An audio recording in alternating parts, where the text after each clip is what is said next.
Sud Radio, on parle auto, midi 13h, Laurence Perrault, Jean-Luc Moreau. Et j'ai retrouvé l'ami Jean-Luc. Salut Jean-Luc. Bonjour Dame Laurence. Alors, ce tour auto? Ce tour auto, c'était très sympa, des belles autos. La France, je ne vais pas vous vendre la France, c'est quand même un pays merveilleux, ça permet de traverser la France. Alors à des vitesses raisonnables, c'est la différence par rapport au tour auto que j'ai connu moi au début en 1992. Où les voitures roulaient beaucoup plus vite. Et vous rouliez sur quoi? Respectueux. Non, mais là je suivais pour faire des sujets. Je ne roulais pas dans une voiture ancienne. Donc on va pouvoir... Mais François Alain, lui, était sur sa 204 coupé. Qui était magnifique. Voilà, il y avait plein de monde qui l'attendait au bord de la route, c'était incroyable. Ah mais c'est l'animateur télé auto préféré des Français. Exactement. Qu'on retrouve régulièrement dans On parle auto, ou cet été que j'ai eu à mes côtés dans Sud Radio, prend le volant au mois d'août. Alors, on va prendre le volant également jusqu'à 13h. Au programme, entre autres, la firme Toyota qui en fait va... s'électrifier. Toyota, premier constructeur mondial. Toyota, un des seuls constructeurs au monde à ne pas proposer de véhicules 100% électriques dans sa gamme. Alors il y en a qui trouvaient ça bizarre, à commencer par moi. Et là, ils ont carrément annoncé qu'ils allaient être leaders. Et quand Toyota dit on va être leader, en général, ça bouge pas mal derrière. On aura avec nous le président de Toyota France qui nous parlera du programme. Franck Marotte. Oui. Ah carrément. Ah, ça y est, on fait dans maintenant on fait dans le président. Mais on fait aussi dans nous, c'est-à-dire vous et moi, c'est-à-dire nous les gens du quotidien, puisqu'on parle auto, c'est aussi votre rendez-vous. Ouais, c'est répondre à vos questions. 0826 300 300. D'ailleurs, on commencera l'émission par ça dans quelques instants. Un autre l'essai de la semaine. Oui. L'essai de la semaine, le nouveau Duster, Dacia. Alors si ça intéresse pas alors je vous dis rien, vous attendrez. Oh non. Ah bah si, non. Vous savez que la patience n'est pas mon fort. Bon, je vous dis quand même, c'est mon SUV préféré. Bon, évidemment, tout ça tient compte du budget. Exactement. Parce que si vous me donniez un budget illimité, ça serait peut-être pas celui-là. Allez, c'est parti pour On parle auto. Vous nous retrouvez évidemment sur la page Sud Radio, ça roule. Vous pourrez retrouver le podcast de l'émission juste après sur la page YouTube de Sud Radio. Mais tout de suite, c'est votre rendez-vous. Toutes vos questions 0826 300 300 et vous pouvez vous inscrire dès maintenant pour participer à notre rendez-vous. Sud Radio, on parle auto. Et c'est Anne-Maude que nous accueillons sur l'antenne de Sud Radio. Bonjour Anne-Maude. Bonjour. Bonjour Anne-Maude. Vous avez une toute petite voix. C'est joli. Oui, là ça va mieux. Oui, non mais votre voix est très agréable. On vous écoute Anne-Maude. Vous habitez où d'ailleurs? J'habite en Gironde. Oh, j'adore. Voilà. Oui, on adore, mais on ne va pas dire pourquoi on n'a pas le droit. C'est avec modération qu'on adore. J'ai plein d'amis aussi là-bas. Voilà. Alors, on vous écoute. J'ai acheté une Volkswagen e-Up en avril 2021. Alors, une e-Up, donc une voiture électrique, on est d'accord. Exactement, c'est ça. Normalement, avec 250 km d'autonomie. Oui. Donc, on a essayé à un moment donné avec mon mari de faire un trajet, c'était pour aller dans le Gers. Et on a été obligé de recharger 3 fois la voiture. Donc on l'a donné à la concession automobile et on leur a dit que c'était pas possible. Ils ont fait un réglage. La concession m'a fait donc un réglage et après on a essayé de voir l'autonomie à nouveau. Et au maximum, je fais 160 km d'autonomie quand elle est chargée à plein. Ouais. Alors Anne-Maude, la vraie question, c'est quel type de route vous faites? Parce qu'une voiture électrique, entre... de la route à 80 ou de la ville et de la voie rapide ou de l'autoroute, la consommation c'est du simple au double. Wow. Donc l'autonomie c'est du simple au double. Et pourtant, vous savez, la e-Up, dans tous les essais que vous pourrez lire aujourd'hui, on les a sur Internet, c'est le véhicule électrique qui consomme le moins au kilomètre parcouru. Donc, là, c'était de la nationale, en fait. C'était de la nationale. À 90 À 80 km en éco, en fait. C'est ça que j'ai fait, quoi. D'accord. Est-ce que vous avez relevé la consommation? Alors, la consommation sur les véhicules électriques, elle est en kilowattheure. Oui. Et justement, j'ai demandé à la concession d'avoir la capacité utile de la batterie, voiture, la batterie. Et ils m'ont dit qu'en fait, ce n'est pas possible, en fait, qu'ils n'ont pas les instruments pour pouvoir le faire. Et j'ai réussi à obtenir un document et ils m'ont mis, quand elle était pleine, qu'elle fait 26,6 kWh. Or, normalement... C'est 32. C'est 32 kWh. Il y a une différence, en fait. Ça serait dû à quoi? Il peut y avoir des cellules qui sont défectueuses. Ils vous ont fait un diagnostic de la batterie, quand même? Non, ils n'ont n'ont pas fait de il faut demander qu'ils vous fassent un diagnostic de la batterie, parce que en fait, cette voiture-là, elle est donnée. Alors, il y a eu entre la première e-up et la seconde génération une augmentation de la capacité de la batterie qui a été assez substantielle. Aujourd'hui, on est à 32 kWh, ce qui est quand même assez important, surtout pour une petite voiture comme ça, qui, sur petite route, ça consomme 11 kWh au 100 km. Donc, vous devriez presque faire, allez, on va dire entre 260 et 300 km normalement. Je ne suis pas du tout à ça. Là, je suis maximum entre 150 et 160 avant d'arriver dans le rouge, quoi. Alors, qu'est-ce qu'on peut faire? Si vous ont dit que la capacité, vous m'avez dit 26 kWh, c'est ça qu'ils vous ont indiqué? C'est sur un document qui n'est pas officiel, mais qui me disent qu'en fait, le constructeur ne leur permet pas de me donner de leur parce que, de me donner la capacité. Tiens, je vais en profiter pour expliquer, Laurence. En fait, quand vous avez une batterie dans une voiture, il y a une capacité maximale. Alors, il y a des constructeurs qui donnent la capacité maximale et il y a la capacité utile. Elle est différente. Pourquoi? Parce qu'avec le temps, on va perdre un peu en capacité de batterie. Donc, le fait de se ménager une réserve permet de toujours afficher la même capacité. Quand la batterie va vieillir, la réserve va s'amenuiser petit à petit, mais on aura toujours la même capacité de batterie. Donc, dans votre cas, la capacité utile, ça devrait être 32. Alors, si vous n'avez que 26 au départ et votre voiture, elle est tout à fait récente, c'est qu'effectivement, c'est qu'il y a un problème. Ce que je vais faire, Anne-Maud, je vais contacter moi Volkswagen, je vais faire bouger de mon côté, savoir pourquoi. On va rester en contact et puis je vais essayer de vous débrouiller ça, parce qu'en tout cas, là, il vous manque des kilowattheures, clairement. Oui, il y a comme un défaut constructeur, en fait. C'est exactement ça. Ils m'ont dit qu'en fait, ils ont fait des essais avec un technicien. Et en fait, à la moitié, il a pris une photo, en fait. Il a fait, soi-disant, de la nationale et aussi un petit peu de la ville. Et lui, il est arrivé à la moitié à 100 km/h. Mais je lui dis, mais c'est au-delà, en fait. À 100, il était à la moitié. Donc, pour lui, je pouvais faire 100 km avec le reste.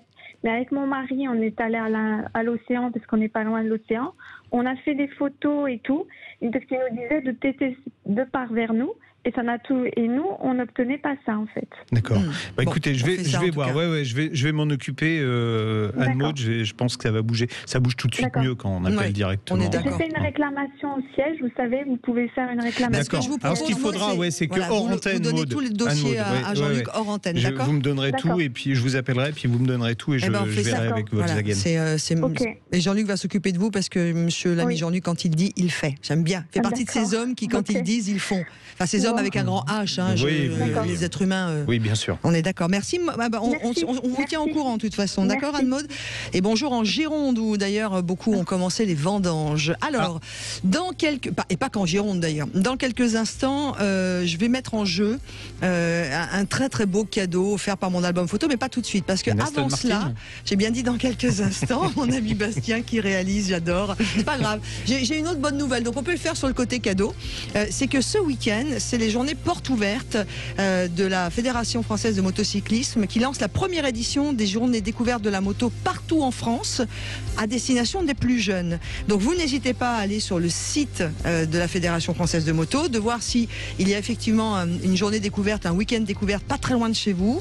Si vous sentez que vos enfants sont un peu, les jeunes sont un peu sensibles à la moto, allez découvrir, parce que quand même c'est un des sports mécaniques qui a le plus grand nombre de licenciés. Puis il fait beau. Il fait beau. Il fait beau, faut en profiter. Je suis venu à moto ce matin, moi. D'événements en France autour de la moto, voilà. Et puis quand on sait bien en faire, on est beaucoup plus sécurisé. Donc ça, je voulais vous le dire. Ça, c'est le premier cadeau que je voulais faire aux amoureux de la moto. Fédération française de motocyclisme. Maintenant, c'est le cadeau. Est-ce que vous avez des beaux souvenirs de vous de cet été? De vous, de vos voyages, de vos vacances, de votre femme, j'ai des souvenirs de la pluie, c'était drôlement sympa. Est-ce que vous voudriez immortaliser tous ces moments de votre été? Vous allez pouvoir le faire. J'ai fait du ski, j'ai fait du traîneau à chien, c'était très très agréable. On ne dira pas que vous êtes allé en Bretagne. Je ne l'ai pas dit. Non, je rigole, parce que toute la France a été quand même bien gâtée par la pluie. Vous allez pouvoir immortaliser tous vos beaux souvenirs de l'été, mais également tous les autres, sur un produit photo que vous allez choisir sur le site Mon Album Photo. Parce que nous allons mettre en jeu maintenant 150 € à utiliser. Alors soit des albums photos, soit des mugs, soit des t-shirts, soit ce que vous voulez. C'est vous qui allez immortaliser tout ça. Pour gagner ces 150 € que l'on vous offre, c'est Sud Radio et Mon Album Photo, c'est quand même un gros cadeau pour cette rentrée, on aime beaucoup. Eh bien, je vous propose évidemment, aller tout de suite voir le site de Mon Album Photo, mais surtout d'être le 5e appel au standard de Sud Radio. Si vous êtes le 5e appel, c'est 150 € dans votre poche pour aller vous l'utiliser sur le site de Mon Album Photo. C'est quoi le numéro? Alors 0826 0826 300 300. Ça, c'est pas le numéro de téléphone. Moi, j'ai pas le droit de jouer, moi. Non, de Mon Album Photo, mais c'est le numéro de téléphone de Sud Radio. Allez, 150 €. Mon Album Photo, vous faites ce que vous voulez, livres personnalisés, les calendriers, plein de choses. C'est à vous de savoir comment vous avez envie de le dépenser. Je vous attends, 5e appel, 0826 300. Abri Sud. Le bonheur plein sud. À tous ceux qui se sentent un peu offensés au rayon cosmétique quand ils doivent décider s'ils ont le cheveu gras ou terne, la peau sèche ou extra sèche, ou s'ils doivent plutôt lutter contre les cernes ou les rides. Et à tous ceux qui se disent que quitte à se faire humilier, autant le payer moins cher. En ce moment, Intermarché offre 50% en avantage carte sur tout le rayon hygiène et beauté des 15 € d'achat dans ce rayon. Et c'est seulement jusqu'à dimanche. C'est ça une offre contre la vie chère. Intermarché, tous unis contre la vie chère. Hors promotion en cours, modalité sur intermarché.com. Sud Radio, on parle auto, midi 13h, Laurence Perrault, Jean-Luc Moreau. Et si vous venez de nous rejoindre, soyez les bienvenus dans notre rendez-vous avec l'ami Jean-Luc. Merci aussi à tous ceux qui sont avec nous en direct sur Sud Radio, puisque vous pouvez nous y retrouver. Et vous êtes déjà nombreux à nous faire des coucous, à réagir. J'en profite pour embrasser tous ceux qui sont avec nous également sur Facebook. Dans quelques minutes, nous allons avoir un des grands patrons France de Toyota. Le PDG même. The PDG. Oui, The PDG. De Toyota France. De Toyota France. Et je vais même vous annoncer que bientôt on aura aussi la directrice générale de Peugeot dans 15 jours avec nous. On aura de nouveau après pendant 1 heure. Donc pendant 1 heure là, et on aura après de nouveau le PDG de Toyota avec nous pendant 1 heure. Ensuite on aura le directeur général de Dacia pendant 1 heure. Donc on va avoir des grands rendez-vous comme ça. On vous les annoncera un petit peu avant pour que si vous avez des questions très personnelles. C'est ça. Voilà. Mais pas intimes. Puissiez les poser. Mais voilà, vous êtes les bienvenus. Mais d'ailleurs, dès aujourd'hui, si vous voulez poser des questions au grand patron Franck Marotte, président directeur général de Toyota France, 0826 300 300, vous nous appelez dès maintenant. Mais avant le rendez-vous qui sera à 12h36, nous allons parler de sécurité. Sud Radio, on parle auto et de sécurité. Avec Sécuritest, prenez rendez-vous en ligne pour votre contrôle technique dans un de nos 1000 centres sur securitest.fr. Et nous accueillons Pierre Castin, qui est ancien président d'Euro NCAP. C'est quoi Euro NCAP, Jean-Luc? Vous connaissez pas Euro NCAP? Depuis 1997, ils crachent des voitures. Ils crachent, mais ils aiment bien. Ils se mettent dedans, ils les cassent contre des murs. Non, ils font des crash tests pour vérifier, alors j'allais dire la solidité, la sécurité des véhicules avec des crash tests qui sont un peu plus sévères que les crash tests d'homologation, ce qui permet de mettre les fameuses étoiles Euro NCAP qui définissent la sécurité des voitures. D'accord. Et donc il y a quelques années, les Chinois sont arrivés avec leur première voiture, elles sont passées au crash test Euro NCAP, ça a fait rigoler tout le monde parce qu'ils étaient nuls. Sauf que là, ça a changé un petit peu. Ils viennent d'avoir des voitures qui ont été testées et les résultats sont plutôt bons, Pierre, c'est ça? Oui, tout à fait. Bonjour Pierre Castin. Bonjour Pierre. Bonjour à tous. Oui. En fait, on s'aperçoit que les premières voitures chinoises, alors jusqu'à présent, il n'y en avait pas beaucoup d'homologués pour l'Europe. Là, on commence à les voir homologués pour l'Europe et on voit bien que on a affaire à des constructeurs qui sont, je dirais, aussi sérieux que ceux que l'on connaît et traditionnels. On voit bien aujourd'hui, d'ailleurs, il y a eu des accords entre les constructeurs chinois et les constructeurs européens, puisque la première, la Lynk, elle est née du joint venture entre Geely et Volvo. Et voilà, donc aujourd'hui, on a des voitures qui offrent le même niveau de sécurité que les véhicules européens. En fait, vous dites, ils viennent d'homologuer, mais c'est vrai qu'en ce moment, il y a le salon de Munich en Allemagne. C'est le premier salon depuis le début du Covid, premier salon automobile. Et là, les constructeurs chinois sont de nouveau présents. Alors, ils sont présents avec des véhicules qui sont électrifiés, c'est-à-dire l'hybride ou de l'électrique. Et c'est une question que j'ai envie de vous poser, Pierre Castin. Les véhicules électriques ou électrifiés, est-ce qu'ils offrent le même niveau de sécurité qu'une voiture essence ou diesel? Ah oui, tout à fait, puisque aujourd'hui Euro NCAP ne fait pas de différence en termes de sécurité, je parle, sur le type de motorisation. C'est les mêmes crash tests qui sont faits sur les véhicules électriques et autres. Et il n'y a que depuis 2020 où on a rajouté ce qu'on appelle la sécurité tertiaire, c'est-à-dire la sécurité post-crash et comment le véhicule peut être amélioré pour améliorer le. Ouais, une fois qu'il y a eu secours. l'accident, pour éviter justement, par exemple, que la batterie prenne feu. Voilà, donc aujourd'hui, il y a des exigences particulières pour les véhicules électriques ou hybrides qui ont des énergies embarquées assez importantes maintenant. D'accord. Il y a une question, moi, que mes amis et puis tous les gens qui me croisent me posent en me disant, mais une voiture électrique, si on la plonge dans l'eau, ça fait quoi? Non, mais alors vrai, personnellement, je le ferai pas, mais voilà, c'est pas bête. Mais est-ce que vous testez pas encore ça? Mais est-ce que ça viendra un jour? Parce que les voitures vont être de plus en plus électriques. Hein. Non, mais en même temps, vous avez raison, Jean-Luc, excusez-moi Pierre, mais avec toutes les inondations qui arrivent de plus en plus souvent, où on a de l'eau à mi-voiture, c'est pas une question bête du tout, en fait. Non, en fait, alors déjà aujourd'hui, la plupart des voitures électriques sont en courant continu et non pas en courant alternatif, donc le risque électrique est faible. En fait, il peut être élevé si on touche évidemment les deux bornes de la batterie, mais aujourd'hui tout est fait sur les véhicules pour isoler la batterie en cas d'impact ou de crash.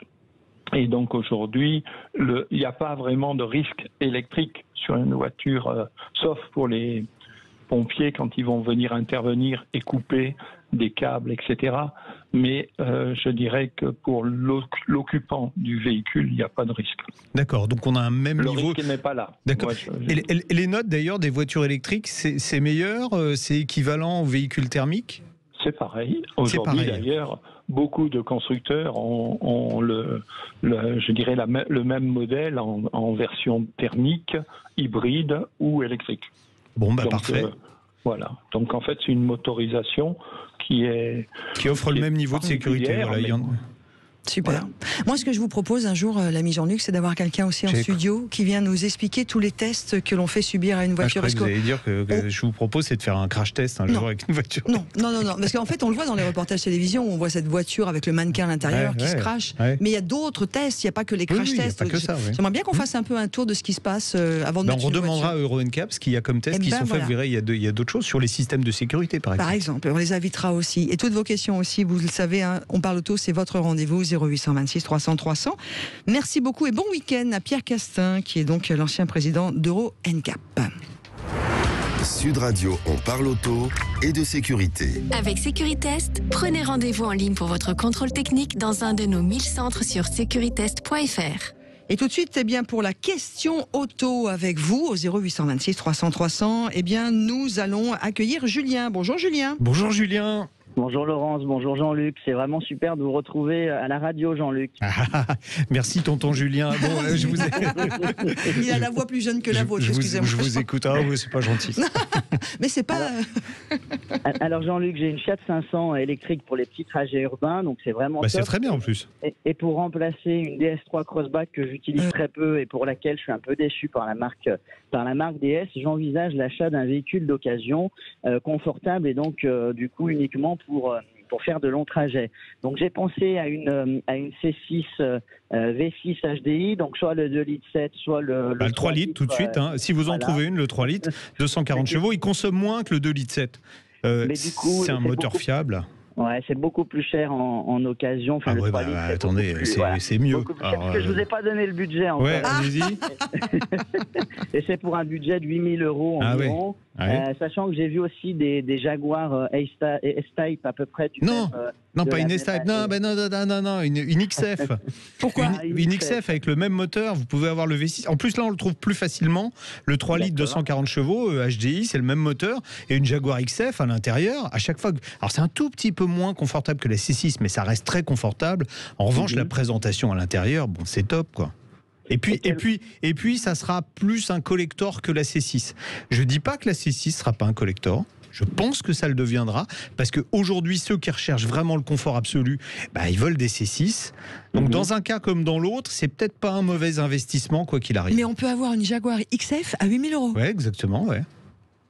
Mais à combien de kilomètres, Julien ? Ça va être 250 000 kilomètres. Mais ces moteurs-là, il n'y a pas trop de soucis. Ils sont sur les générations qui n'étaient pas extrêmement dépolluées, parce que plus on a de la dépollution. J'adore, il y a une émission que je regarde sur RMC Découverte, le gars dit Euro 0 c'est comme 0 problème et Euro 6 c'est comme 6 problèmes. Voilà, c'est exactement ça. Plus vous êtes dans les euros, donc plus vous êtes dans les dépollués, plus vous risquez d'avoir d'emmerdes, principalement avec les diesels. Elle est belle, la XF. La XF, elle est super belle en plus. Moi, j'adore cette voiture. Bon. Bah, du coup, Julien, on fait quoi? On prend la XF cherchez une XF. Il y en a. Je vais regarder ça. Merci beaucoup, Jean-Luc, en tout cas. Merci à vous, Julien. Bonne journée, Julien. Au revoir. Bientôt, merci. Merci. Profitez bien de votre week-end. Dans quelques instants, juste après la pause, nous découvrirons le nom du ou de la gagnante des 150 € offerts par Sud Radio à dépenser sur le site de Mon Album Photo et offert également par Mon Album Photo. Puis, nous allons avoir l'essai de la semaine avec la fameuse Dacia dont vous êtes fan. Et juste après, nous recevons le PDG de Toyota France. C'est On parle auto et sur Sud Radio, évidemment, avec vous. Sud Radio, on parle auto, midi 13h, Laurence Perrault, Jean-Luc Moreau. Et laissez-moi vous donner le rendez-vous également côté pneus que l'on vous propose avant 13h. On parle auto, vous le savez, midi 13h tous les samedis maintenant. Nous allons parler du Michelin Cross Climate le 2, avec cette question, est-ce le meilleur pneu de l'année? Donc restez bien sûr en notre compagnie. Mais tout de suite, qui aurait donc gagné les 150 € à dépenser largement sur Mon Album Photo? Non, c'est pas vous, l'ami Jean-Luc. C'est pas moi non plus. Et vous savez pourquoi? Non. Parce qu'on n'a pas joué. C'est Sylvie que nous accueillons. Bonjour Sylvie. Bonjour. Bonjour vous Sylvie. êtes à Tuzaguet. C'est où Tuzaguet exactement? Dans les Hautes-Pyrénées, un petit village de montagne très sympa. Oh, c'est beau. Département? 65. On adore. Dites-moi, Sylvie, vous êtes le 5e appel. Donc c'est vous qui avez gagné les 150 € que l'on offre avec Sud Radio pour Mon Album Photo. Vous allez en faire quoi? Vous savez déjà, un album photo, un calendrier Oh, un album photo, oui. Ouais, un poster de Jean-Luc Moreau pour mettre dans votre chambre? Eh ben pourquoi pas. On va plus t'appeler Jean-Luc Moreau, on va t'appeler Jean-Luc Ego. C'était très drôle. Monsieur prétentieux. Non, Monsieur Humilité. Et son deuxième prénom, c'est Modestie. Voilà, je n'en doutais pas. Bon, mais en tout cas, avec des photos de cet été, des beaux souvenirs? Oui, les super. enfants, les voilà, et tous les petits-enfants. Et Jean-Luc Moreau. Montagnes, et bien sûr, en priorité. En première page.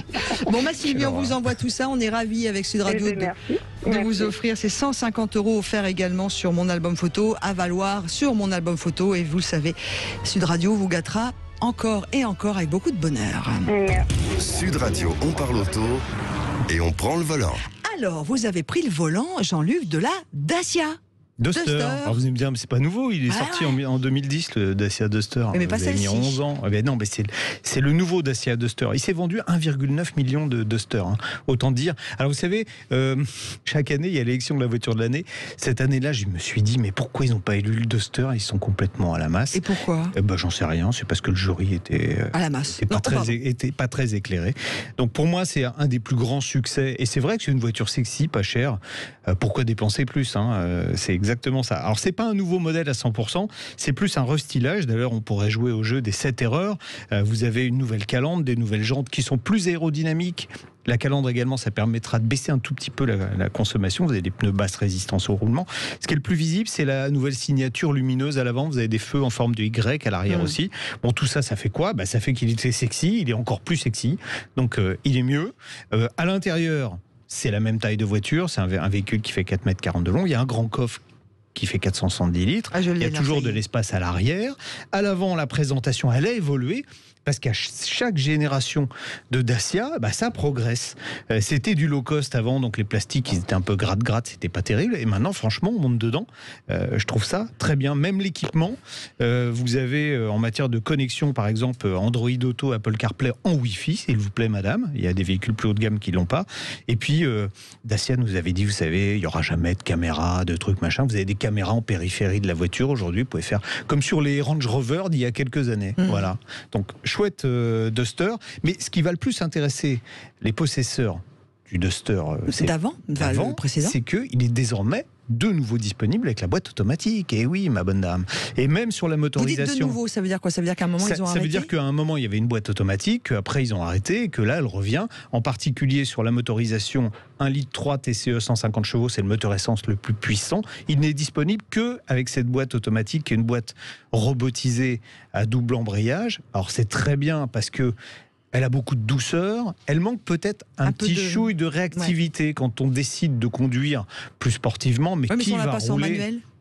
Exactement ce que j'allais dire. Vous pouvez la mettre en manuel si vous trouvez que ça manque un peu de réactivité. Vous m'avez bien préparé. Et voilà, c'est ça.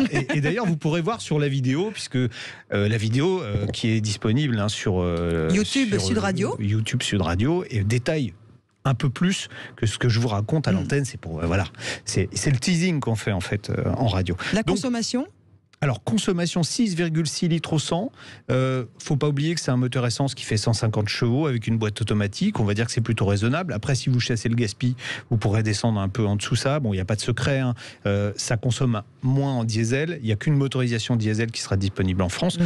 Vous avez également le choix d'une transmission intégrale qui est possible. D'accord. Donc, et vous avez un catalogue, alors vous le verrez sur la vidéo, vous avez un catalogue d'options qui est, je crois que c'est le véhicule du marché en SUV qui offre le plus de possibilités d'équipement. C'est pas les options, c'est les équipements extérieurs. Et malgré tout, avec un prix incroyable. Alors celui que j'ai essayé, c'est la version la plus puissante avec la boîte automatique Prestige, donc la finition la plus haut de gamme qui vaut 22 400 €. Mais là, elle a toutes les options. Il y a absolument tout. Mais le prix d'accès, c'est 14 490 € pour la version. Alors très intéressante, on en reparlera à un autre moment. C'est la version Eco 100G qui est GPL essence.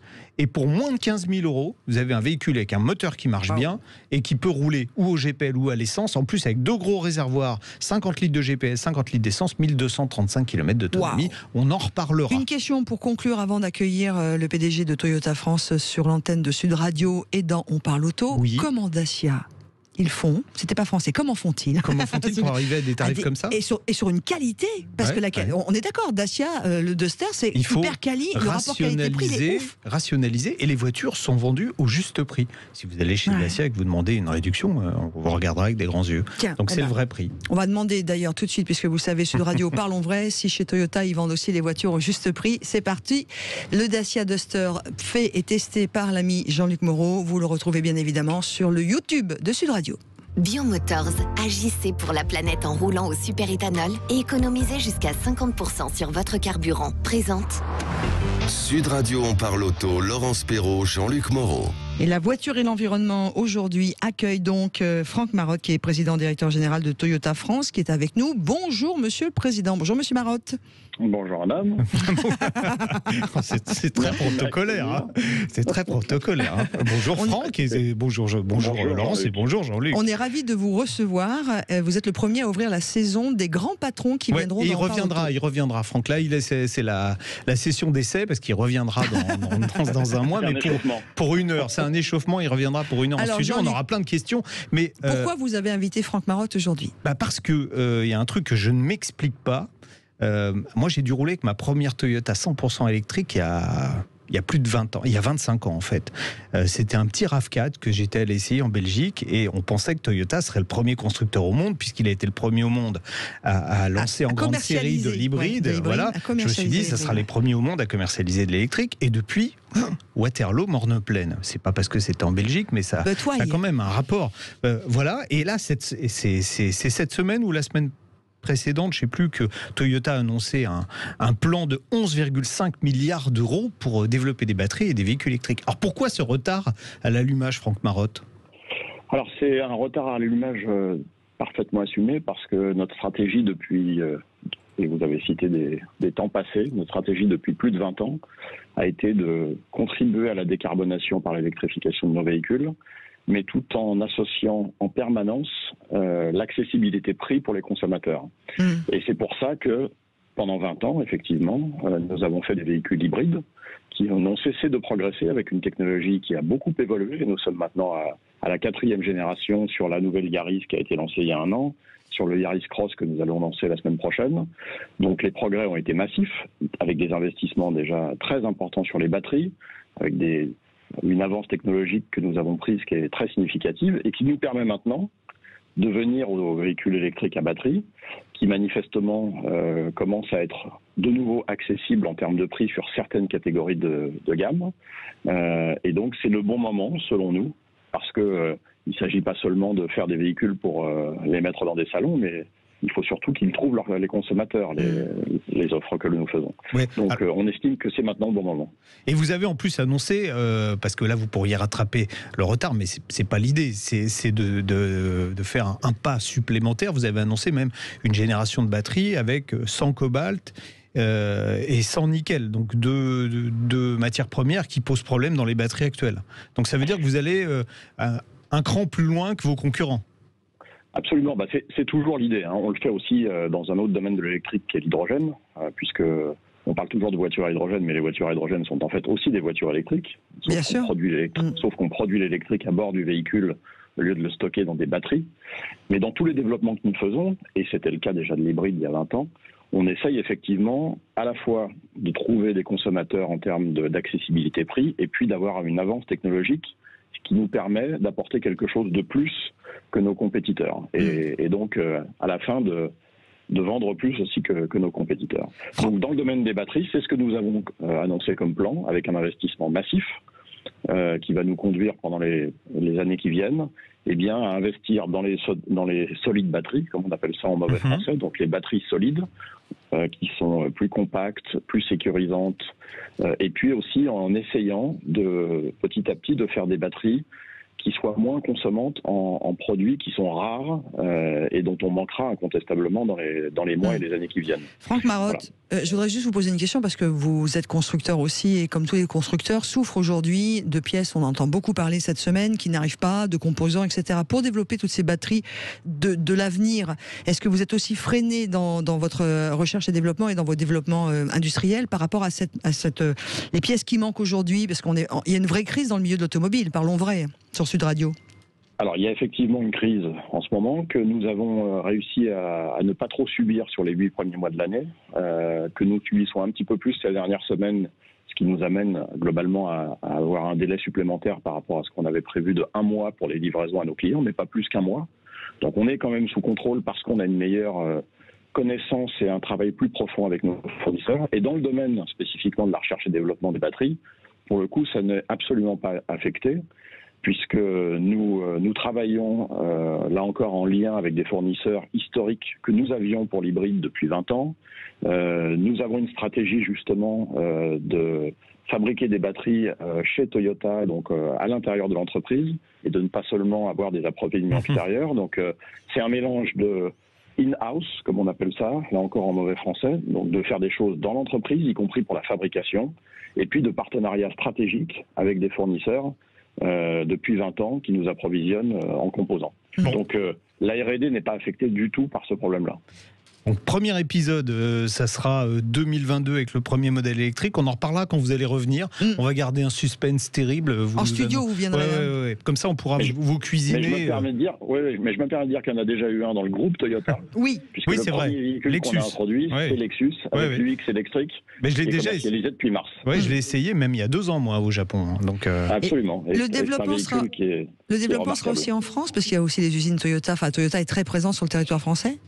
Alors, les développements, la recherche et développement autour des batteries, elle est faite au Japon pour l'instant. Après, l'approvisionnement en composants, la fabrication de batteries, il y a de nombreuses discussions qui sont actuellement menées. Tout est ouvert. Ce qui est clair, c'est que historiquement, la stratégie industrielle de Toyota a toujours été de produire proche de ces marchés de consommation. Donc ça veut dire qu'incontestablement, dans le domaine de la batterie, il faudra aussi qu'on localise des productions dans les zones majeures de développement, que sont l'Amérique du Nord, l'Europe ou l'Asie, la Chine, le Japon. Franck Marotte, merci beaucoup. On se voit, je pense, peut-être la semaine prochaine. Il y a des essais Toyota pour la Yaris Cross. Super. Voilà. Absolument, ça sera avec plaisir. Quel succès la Yaris aussi. Ouais. Mais là, Yaris Cross, en fait, c'est un véhicule qui revient. À l'origine, vous vous souvenez, le RAV4, le premier, le petit qui était super sexy. Et ben voilà, il réinvente le RAV4 d'origine. Ah non. Oui, si. Ah oui. Voilà. Cool. J'ai une cliente, Franck. Et ça va faire un carton et on a déjà un bon de commande. Formidable. Merci beaucoup, à bientôt. Au revoir, Franck Marotte, donc PDG de Toyota France. Franck, ne partez pas tout de suite. J'ai une petite idée, j'ai une petite envie, moi, cette année, qu'on essaie d'organiser pour nos auditeurs, faire gagner un essai à un auditeur, voilà, avec vous. D'accord, pourquoi pas. Ça pourrait être très sympa. C'est trop court pour la semaine. Non, pour la semaine prochaine, mais on peut mettre ça. Je sais pas, il faut qu'on réfléchisse à ça et je suis sûr que on fera des tirages au sort et puis on ira essayer à 3 une voiture, vous, l'auditeur vainqueur gagnant. On peut aller en Normandie. Oui, aussi. Et puis moi, je viendrai vous filmer. Je sais pas, on peut trouver un truc, faire plaisir aux gens. Oui, Franck ? Mais absolument. Et rendez-vous jeudi dans nos concessions pour le lancement de la Yaris Cross. Et vous êtes la première à venir. Allez, ça c'est fait. Alors jeudi, je serai en séminaire M6, donc je pourrai pas être avec vous. Je viendrai la semaine prochaine. Je vous embrasse fort. Allez, dans quelques instants, juste après la pause, on a évidemment quelle voiture choisir. Vous savez que c'est un rendez-vous que vous avez beaucoup aimé la saison précédente, donc on l'a remis. Vous avez un doute sur la voiture qui sera la vôtre prochainement. Vous venez nous retrouver. L'ami Jean-Luc va vous donner la bonne réponse, la bonne question. Et puis dans quelques instants, eh bien, on vous retrouve 0826 300 300. On parle auto. Parlons pneus, parlons bien. Avec le syndicat des professionnels du pneu, les spécialistes du pneu au service de votre sécurité sur la route. Et nous sommes dans la dernière partie de On parle auto. Vous êtes nombreux à nous retrouver sur la page Sud Radio de Facebook. Merci. Voilà, j'en perds mon latin. On va parler d'un pneu. On va parler du Cross Climate 2. Ça se dit comme ça. Nouvelle génération. On va aller à Deutschland. Voilà. On va à Munich. On va à Munich parce que cette semaine il y a le salon de l'auto à Munich et Michelin présentait donc un pneu. Alors le Cross Climate, une chose, c'est que c'est quand même le premier salon depuis la Covid. C'est vrai. Auto, donc bravo. Donc tout le monde était content, quoi. C'est vrai. On va demander à Cyril Roger comment il a trouvé ce salon. Mais le Michelin Cross Climate 2, on a déjà parlé des pneus 4 saisons. Le pneu 4 saisons, quand le premier Cross Climate est arrivé, il a un peu révolutionné la catégorie. C'est un pneu qui était presque aussi bon qu'un pneu été l'été et pas mauvais l'hiver. Et là, le 2, en fait, il fait mieux. J'ai tout dit déjà. Bonjour Cyril Roger. Bonjour à tous les deux. Expert innovation chez Michelin, voilà, qu'on a déjà retrouvé cet été et avec qui on se sent bien. Et vous vous sentez bien à Munich d'ailleurs ? Très très bien. Écoutez, on a de la chance pour ce premier salon de l'auto post-Covid. On a eu un temps magnifique, un peu d'orage hier soir, mais aujourd'hui on est de nouveau au sec. Et rapidement, l'ambiance sur le salon de Munich, premier salon de l'auto depuis la Covid, avec tout ce qui se passe, le monde automobile en crise, etc. Comment ça va l'ambiance ? Écoutez, nous de notre côté, sur le stand Michelin, on est très contents. On a eu beaucoup d'affluence et puis pour la première fois, on permettait aux gens d'essayer le pneu sans air, le Michelin prototype. Ah oui, j'ai vu ça. Ouais. Voilà, le pneu sans air, on en a déjà parlé. Et il faudra que je l'essaye aussi, mais ça, on en reparle hors antenne. Pour l'instant, on va se concentrer sur le Cross Climate 2. Alors moi, je l'ai essayé ce pneu. J'ai eu la chance d'aller. Je vous l'avais dit d'ailleurs dans une émission précédente. J'avais pas le droit d'en parler, mais j'avais quand même dévoilé que. Oui. Il n'y a pas si longtemps. C'était en juin. Ouais. Oui, effectivement, c'était juste avant l'été. Je l'ai essayé et j'ai été impressionné par les qualités du pneu. Mais si on résume rapidement, si on compare à un pneu été, par exemple, sur le sec, il en est où ce nouveau pneu 4 saisons ? Alors, comme on peut s'attendre d'un pneu Michelin, il est excellent sur le sec. Ce pneu-là, d'ailleurs, c'est ce qu'on a fait, c'est qu'on a amélioré toutes les performances sécuritaires.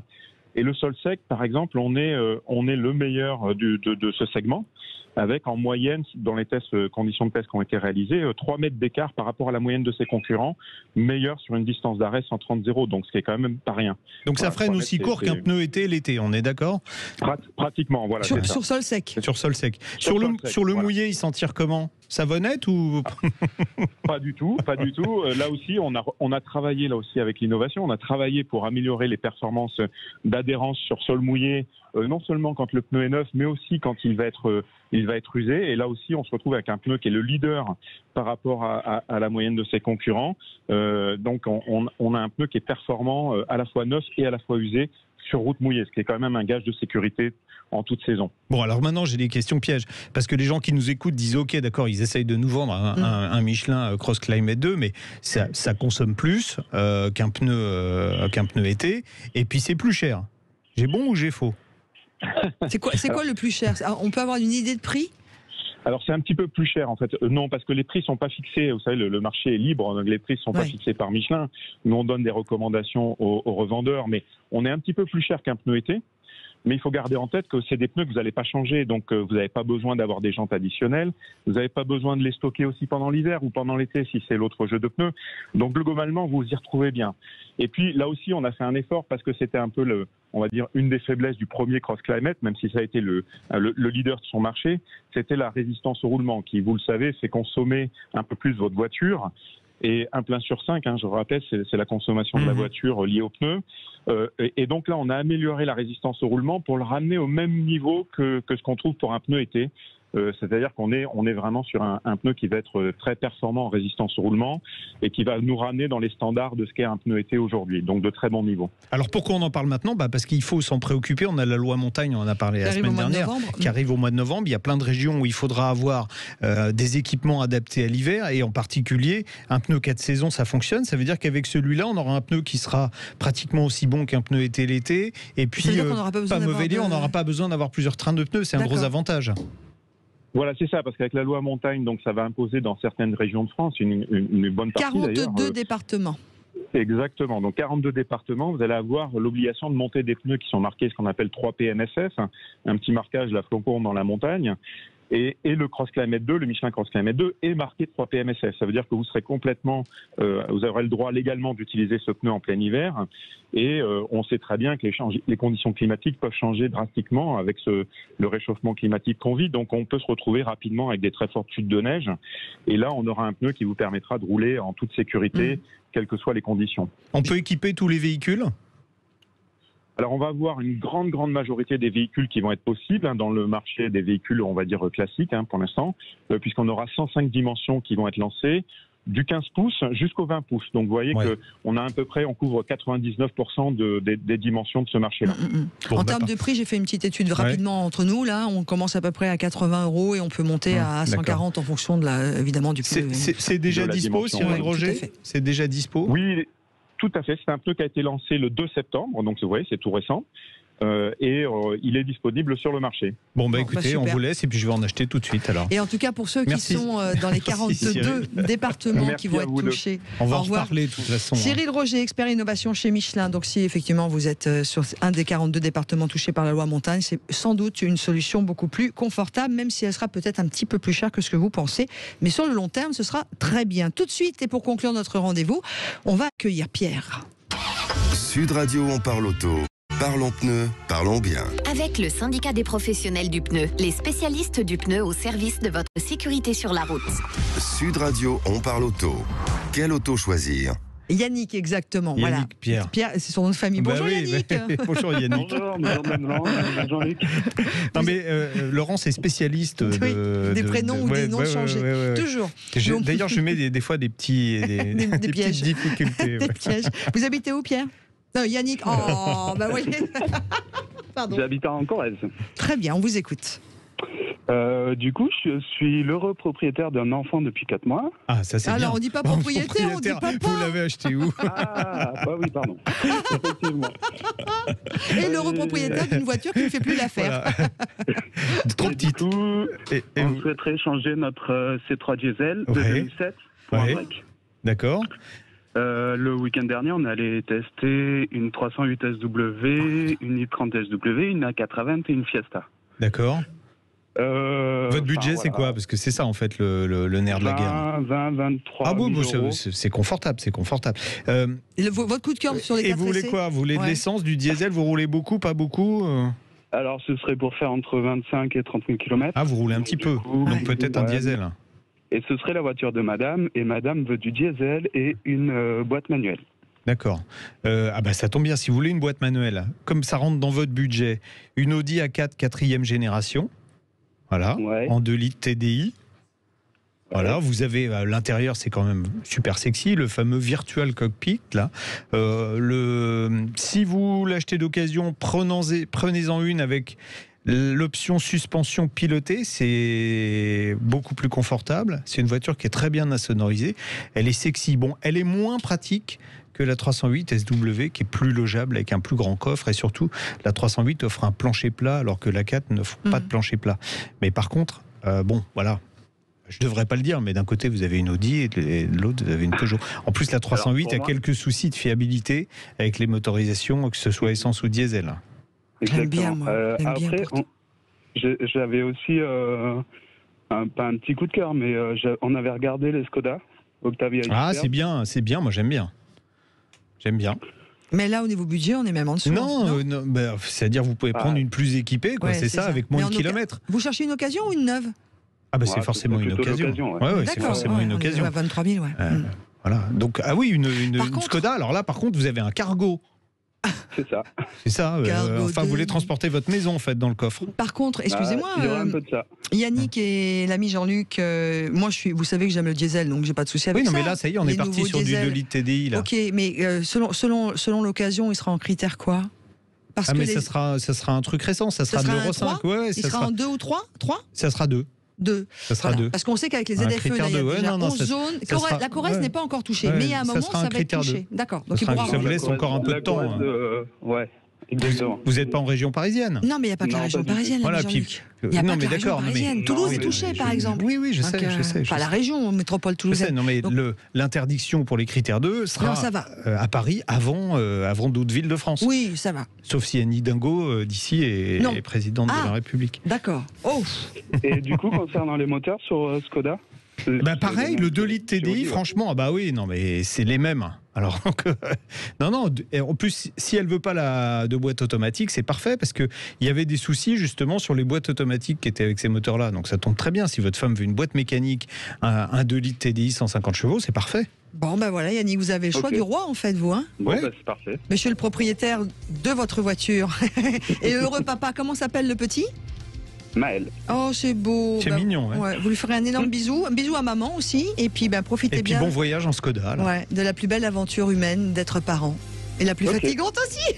Pardon. Il y a un peu de ça, Mais c'est trop génial. On vous embrasse fort. Merci d'être avec nous sur Sud Radio. Vous nous tenez au courant de ce que vous avez choisi un peu plus tard. Un petit truc, si on n'a pas le temps malheureusement. Oui. Pour un petit test, moi je suis prêt. Hein. Ah bon, d'accord. Ok. Voilà. Je suis sûr que ça peut marcher, ça. Je suis sûr qu'on peut faire plaisir à plein de gens, et c'est ça aussi, savoir faire plaisir. On vous embrasse, Yannick. Ciao, l'ami Jean-Luc. On se retrouve la semaine prochaine. Ouais, l'essai de la semaine prochaine, ce sera la DS4. Ah. On en avait beaucoup parlé. Oui. Est-ce que c'est la voiture la plus confortable du marché? Vous devrez attendre une semaine pour le savoir. Et est-ce que la DS4 est fiable? Vous attendrez aussi une semaine pour le savoir. Je n'en dirai pas plus. On vous embrasse tous. À suivre In Vino sur Sud Radio. On vous souhaite à tous un